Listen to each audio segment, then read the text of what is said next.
Votre 13h, Véronique Barbier. Bonjour à toutes et tous. À la une, cet incendie dramatique à Huy. Le feu a pris peu avant minuit à l'intérieur d'une habitation. Et à l'intérieur justement de cette habitation, il y avait un couple et ses 4 enfants. Ils n'ont pas pu être sauvés malgré l'intervention rapide des pompiers et malgré l'aide aussi des riverains. Arrêt sur place avec Benjamin Verporten, Thomas Depré et Jérôme Deneville. Les voisins tentent le tout pour le tout, mais les flammes sont trop puissantes. Voilà ce matin ce qu'il reste de la maison. Ce riverain a entendu les cris cette nuit et s'est précipité dans la rue. Je suis descendu directement avec les extincteurs. J'en ai donné deux à deux jeunes hommes. Et moi, j'ai essayé d'éteindre aussi au niveau de la fenêtre à droite. Mais ça n'a pas suffi. On a essayé de lancer un extincteur à l'intérieur pour que ça explose et que ça dégage de la fumée pour libérer un passage. Mais même ça n'a pas fonctionné. Les pompiers arrivent très vite sur place, 3 minutes seulement après l'appel. Mais à leur arrivée, ils comprennent que c'est déjà trop tard. La façade avant était simplement un mur de flammes. Donc l'embrasement du bâtiment était total. Le résultat sur l'arrière du bâtiment était le même. Les fenêtres totalement embrasées. À ce moment-là, nous, professionnels, s'il y a des personnes dedans, on sait déjà ce qui va se passer. C'est qu'on ne pourra sauver personne. Les 6 membres de la famille, 4 enfants et 2 adultes seront retrouvés sans vie.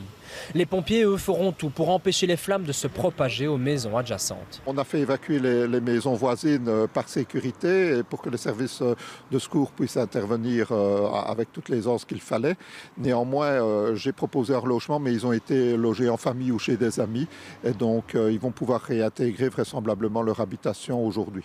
Ce matin, les services d'identification ainsi que les experts se relaient dans la maison.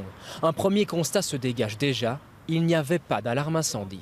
Manifestement, il n'y en avait pas dans ce bâtiment. Les détecteurs autonomes d'incendie sont une obligation en région wallonne.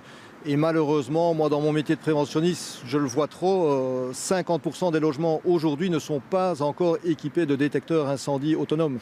Vers 11h30, les corps sont évacués de la maison. L'enquête sur les causes de l'incendie, elle, ne fait que débuter. Et je vous propose de retrouver Benjamin Verporten sur place. Alors, ce qui surprend, Benjamin, c'est la rapidité avec laquelle le feu, finalement, s'est propagé. Oui, c'est la première chose que les pompiers nous ont dit. Ils ont été impressionnés par la puissance des flammes et la vitesse de propagation. D'ailleurs, dès leur arrivée à minuit, les pompiers ont immédiatement demandé une équipe en renfort. Et durant plus d'1 heure, ils ont utilisé la puissance maximale de l'eau disponible pour pouvoir éteindre cet incendie. D'ailleurs, ils ne quitteront le site que ce matin vers 6h30. Alors ce feu, comment a-t-il pu se propager aussi rapidement? On nous dit que c'est la taille de la maison qui était quand même habitée par 6 personnes. Autrement dit, il y avait beaucoup de meubles, beaucoup de vêtements, beaucoup de jouets aussi, puisqu'il y avait des enfants.